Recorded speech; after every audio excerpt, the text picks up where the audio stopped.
आपने क्या करना है, क्योंकि आपने सक्शनिंग तो कर दी, अब आपने ब्रीथिंग नहीं है ना, तो ब्रीथिंग के लिए कुछ करना होगा, क्योंकि ये आपके साथ जो नॉर्मल पैथोफिजियोलॉजी है उसके अंदर लिखा हुआ है कि कंप्रेशन से ज़्यादा न्यूनेट्स का जो लंग होता है वो इसकी लाइफ के लिए ज़्यादा हेल्प करते हैं। आप एरिएशन को मेंटेन कर दें, उसको रिस्टोर कर दें, उससे उसकी हार्ट और बाकी जो सिचुएशन होगी वो ख़ुद ब खुद ठीक हो जाएगी। मतलब है यहाँ पे उन्होंने ब्रीथिंग को ज़्यादा इम्पोर्टेंस दिया हुआ है एज़ कम्पेयर टू कंप्रेशन। तो हम ब्रीथिंग के लिए क्या कर लेते हैं, इन्फ्लेशन ब्रेथ्स दे देते हैं। This is not rescue breaths, ये रेस्क्यू ब्रेथ्स नहीं है, दीज आर इन्फ्लेशन ब्रेथ्स। इस इन्फ्लेशन ब्रेथ्स का ये होता है कि अगर चेस्ट के ऊपर कोई फ्लूइड्स हैं और आप इन्फ्लेशन ब्रेथ्स दे देते हैं 5, तो वो लैटरली डिस्प्लेस हो जाते हैं, थोड़ा सा इसको नेगेटिव प्रेशर मिल जाता है, उससे उसकी ब्रीथिंग में भी रिस्टोर होता है। आवाज़ नहीं आ रही। 5 इन्फ्लेशन वो नहीं, 5 इन्फ्लेशन ब्रेथ्स आपने दे दिए, 2 सेकंड्स उसके आपने रिपीट कर दिए। मकसद क्या है कि उसका फ्लूइड लैटरली डिस्प्लेस हो जाए चेस्ट के अंदर और थोड़ा सा प्रेशर डेवलप हो जाए, शायद इससे इसकी ब्रीथिंग रिस्टोर हो जाए, ठीक है ना। तो उसके लिए हम फिर 5 इन्फ्लेशन ब्रेथ्स करते हैं। अब 5 इन्फ्लेशन ब्रेथ्स किस तरह करेंगे, ये जो आपकी हाथ जो है ना मास्क है, इसकी जो पोजीशन है वो आपने कहाँ पे रखी होगी, ये आपका सर्कल, ये देखिए यहाँ से लेकर यहाँ से आके ये यहाँ से जाके यहाँ से, इसको जो यहाँ पे पंक्टम है, यहाँ पे जो स्पेस है या लैटरली, इसको उन्होंने टच नहीं करना। फर्स्ट ये देखो ना, मैं अब रख रहा हूँ, अब सी को मैंने किस तरह रखना है, यहाँ से इस तरह रखना, माउथ नोज दोनों से, ठीक है ना। ये देखो, इसके आई को मैंने नहीं करना है, इस तरह मैंने नहीं करना है। ये देखो, अगर मैं इस तरह रख रहा हूँ तो इसकी आई को दोनों को बायलैटरली टच कर रहा है, क्योंकि जब मैं प्रेशर दूंगा ना, अब जब मैं प्रेशर दूंगा तो ये आई में जाएगा। तो दैट्स वाई आपने बिल्कुल ऐसी पोजीशन पर रखना है कि इसकी आई की तरफ ये ना जाए, ठीक है। इसके ऊपर इसको फिर सील करना होता है, टाइट करना होता है, सी बनानी होती है। वो सी आपने किस तरह करनी है, ये देखें, ये मेरा है, ये सी है मेरी। अब ये वाली सी मैंने उधर इम्प्लीमेंट कर दी है, ये मेरा सी है, ये देखो ना, अब मैंने यहाँ पे इम्प्लीमेंट कर दिया। अगर ये वाली चीज़ है जिस तरह इसने बोला है कि ई, ये में जो एंगल ऑफ द मैंडिबल है, इसलिए मैं कहता हूँ कि रफ स्टेप बताता हूँ तो एक एक चीज़ क्लियर होगी। ये वाली जो जगह है एंगल ऑफ द मैंडिबल, यहाँ के लिए मैंने दूसरा ये वाली उंगली रखनी है, तो मैं का ई, ये मुझे क्या हेल्प देगा, फॉर पोजीशनिंग। अगर मेरी पोजीशन ख़राब होगी, जितना प्रेशर मैं दूंगा वो ज़ायद हो जाएगा, तो ये मुझे यहाँ पे पोजीशनिंग के लिए देगा, ये मुझे चिन के नीचे देगा, और ये ऊपर से जो ये होगी ना, ये मेरे लिए सी के लिए प्रेशर होगा। तो ये जो मैं आप नॉर्मल पोजीशन में रखेंगे वो इसी तरह ही रहेगा। तो जब आपने यहाँ पे रख दिया, फ़र्ज़ करिए हम रख देते हैं ये, ठीक है ना, ये आपका यहाँ पे हो गया, ये आपकी ये हो गई, ये आपकी। अब आपने इसको यहाँ पे लगाया हुआ है 5 इन्फ्लेशन ब्रेथ्स, मेरी पोजीशन कहाँ पे है, हेड एंड की तरफ। अब मैं इसको क्या दे रहा हूँ, 5 इन्फ्लेशन ब्रेथ्स दे रहा हूँ, 1 2 3 4 5, 1 2 3 4 5, ठीक है, 1 2 3 4 5, 1 2 3 4 5। ये वो वाले ब्रेथ्स नहीं है rescue breaths, these are inflation breaths.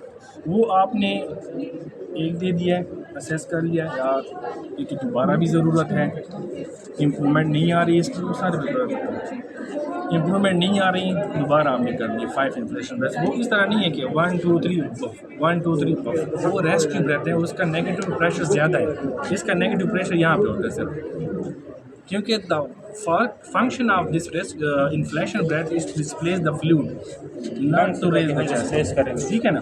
तो ये आपने इसमें 2 दे दिए, ठीक है ना, 1 2 3 4 5, 1 देखें, इस पे मैं पोस्टर बना रही, उधर पे मैंने इस तरह नहीं करना कि मैं इस तरह करूँ या मैं इस तरह करूँ, नहीं, मैंने अपने पोस्चर को मेंटेन करना होगा। ये सी मैंने टाइट बनाना हुआ होगा, इससे मेरा ये सील होगा, प्रेशर होगा, 1 2 3 4 5, 1 2 3 4 5, 2 इन्फ्लेक्ट, ये बहुत सेकंड में करना होता है, सारा सेक्शन मैं बताता हूँ। 2 सेकेंड्स में आपने 3 कंप्रेशन करने होंगे और 1 वेंटिलेशन ब्रेथ देना होगा, लेकिन वो इसके बाद आ रहा है, ये वाली नहीं है। इन्फ्लेशन ब्रेथ के अंदर ये चीज़ नहीं है। अब आपने इन्फ्लेशन ब्रेथ कर दिया ना, इन्फ्लेशन ब्रेथ, तो उसकी वजह से आपकी ब्रीथिंग नहीं आई है, ब्रीथिंग नहीं आई है। फिर हम क्या करेंगे, फिर हम जाएंगे टूवर्ड्स प्रॉपर, इसके कहते हैं कि रिससिटेशन तो अभी शुरू हो गया।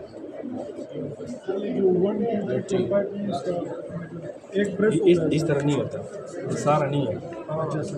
1 2 3 4 5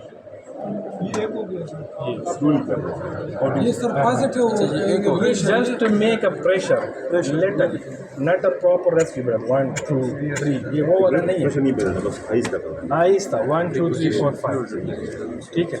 ये आपने कर लिया, 2 इन्फ्लेशन ब्रेथ दे दिया आपने 5 की काउंटिंग के साथ, नहीं हुआ है।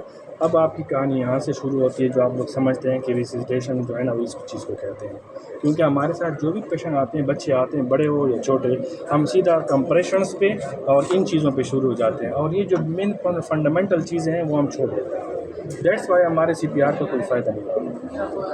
यहाँ तक पहुँचने से मोस्टली पेशेंट्स ठीक हो जाते हैं, रिकवर हो जाते हैं। अब पेशेंट्स रिकवर नहीं हो रहे, बच्चे रिकवर नहीं हो रहे, अब हमारी क्या होता है, यहाँ पे आप शाउट कर सकते हैं, अगर आप अकेले हैं अकेले भी कर सकते हो, लेकिन अकेले CPR इतना इफेक्टिव नहीं होता। कोशिश करें शाउट फॉर द हेल्प कर लें, किसी दूसरे स्टूडेंट्स को अपने पास बुला लें। जब दूसरा स्टूडेंट्स आपके साथ आ गया तो वो क्या करेगा, वो प्रेशर देगा, आप वेंटिलेशन करोगे, वो कंप्रेशंस करेगा, आप वेंटिलेशंस करोगे, या आप कंप्रेशन दोगी, वो वेंटिलेशन करेगा। अगर वो भी आपके साथ नहीं है, बहुत मजबूरी है, फिर आपने आइसोलेटेड ही करना होगा। अब उस आइसोलेटेड के लिए स्टेप्स के तरीका कार क्या होगा। अगर आप अकेले हैं, ये आपके 2 फिंगर है, ये आपकी जो निपल है, निपल से हॉरिजॉन्टली आपने लाइन खींची है, उससे बिल्कुल नीचे यहाँ पे, ये देखें मैं यहाँ पे मैं कर रहा हूँ, मैंने इस तरह नहीं करना होगा, ये इस तरह मैंने नहीं करना होगा, बिल्कुल मैंने इसी तरह नीचे जाना होगा। सर स्किन न खराब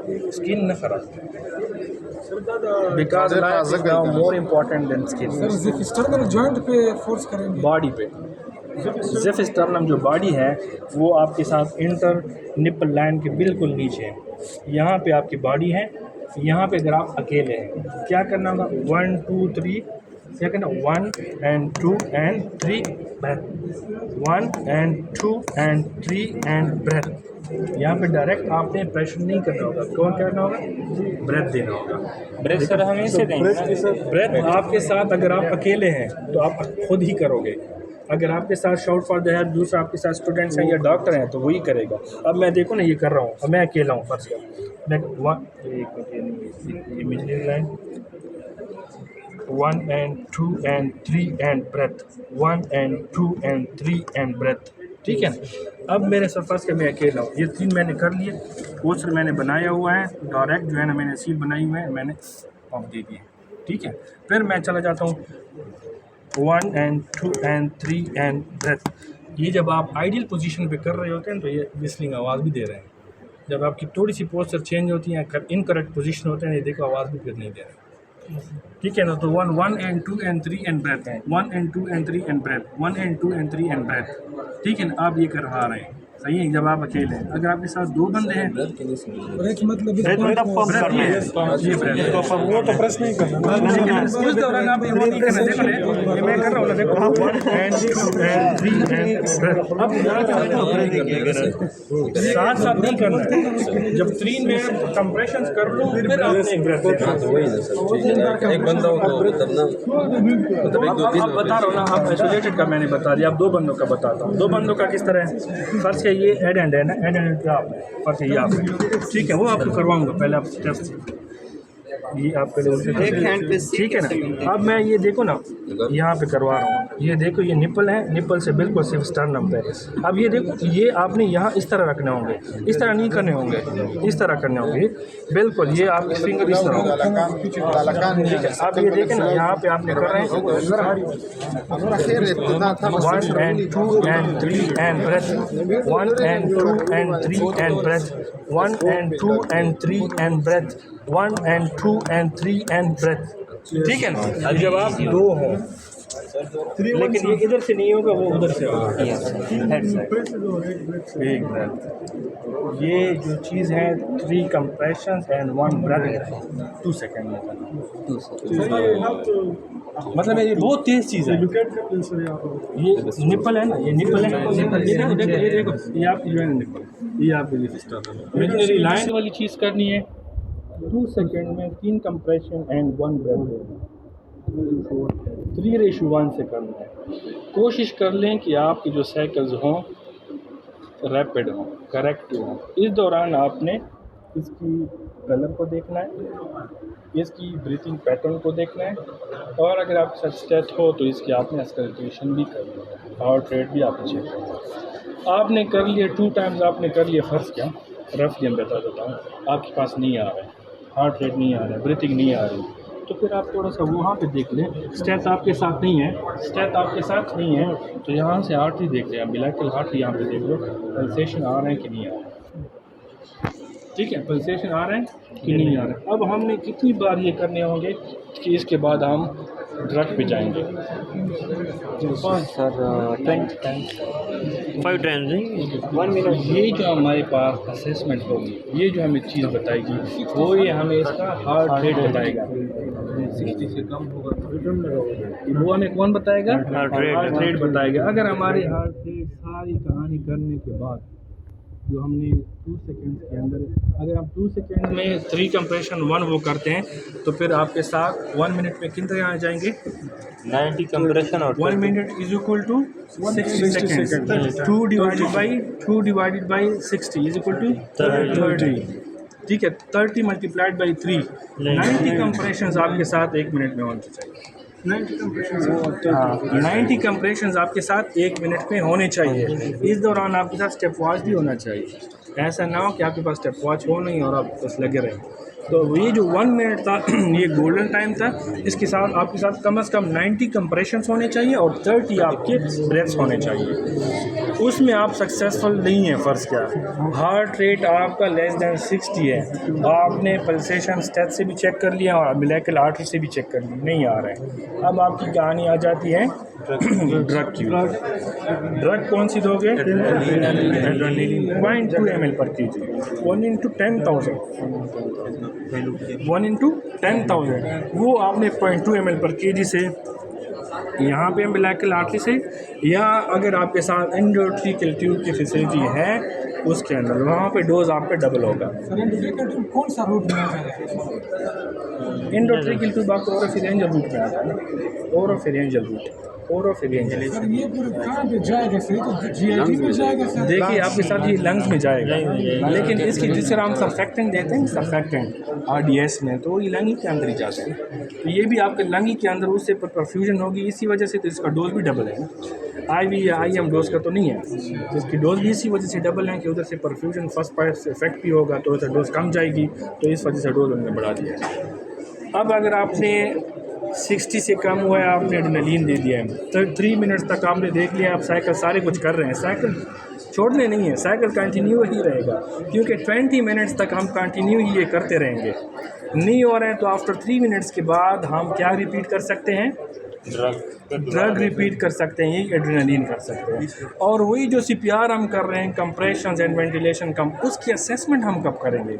वो आफ्टर एवरी 30 सेकेंड्स करेंगे, after every 30 second, 60 second, 30 second, 60 second, वो आपने कंटिन्यू, मतलब है अगर हम फर्स्ट किया लगे हैं ना, CPR पे लगे हैं, वेंटिलेशन कर रहे हैं, CPR पे फिर वो कर रहे हैं, ठीक है यार, मॉनिटरिंग तो कोई इसके लिए शेड्यूल तो होगा ना कि कितने सेकंड्स के बाद हमने करनी है, तो आफ्टर 30 सेकंड्स आपने करनी होती है। हार्ट रेट को देखना होता है, राइज ऑफ द चेस्ट को देखना होता है, स्किन कलर को देखना होता है, ठीक है ना। तो आफ्टर एवरी 30 सेकंड्स आप ये असेस कर रहे हो, हार्ट रेट भी कर रहे होते हैं, आपने ब्रीथिंग भी असेस करी होती है, आपने स्किन कलर भी करना होता है, जिसको दूसरे टर्म में एब्गार स्कोर कहते हैं, एब्गार स्कोर कहते हैं, ठीक है ना। तो ये आपने कर लिया, ड्रग्स भी दे दिया, सब कुछ कर दिया, 20 मिनट्स तक आपने किया, लेकिन नो रिज़ल्ट, छोड़ दिया। लेकिन ये सारी जितनी भी कहानी है, जितनी भी आपने कहानी कर दी, वो आपने लिखना है, वो आपने डॉक्यूमेंट करना है, लिखना भी है कि मैंने ये मॉनिटरिंग की है 30 सेकंड्स पे, 60 सेकंड्स पे, 90 सेकंड्स पे, 120 सेकंड्स पे, 150 सेकंड्स पे, 180 सेकंड्स पे, 210 सेकंड्स पे, वो सारा कुछ आपने लिखना होगा, प्रोफार्मा होगा। सर वो 20 मिनट्स के बाद तो यही तो मैं कह रहा हूँ कि ये सारी कहानी अब बहुत तेज़ है। यहाँ पे आपके 2 टीम जो है इसे बिहार करेंगे, लेकिन आपके साथ थर्ड बंद है तो आप लिख सकते हैं। अगर आप 20 सेकंड के बाद फारिग होते हैं तो फिर आप ये सारा लिख लें, सारी चीज़ें लिख लें, ठीक है। 20 मिनट्स के बाद एक्सपायर हुआ फिर लिखते हैं 20 मिनट्स के बाद बच्चा ठीक हुआ है, ठीक है ना, इम्प्रूव है ना।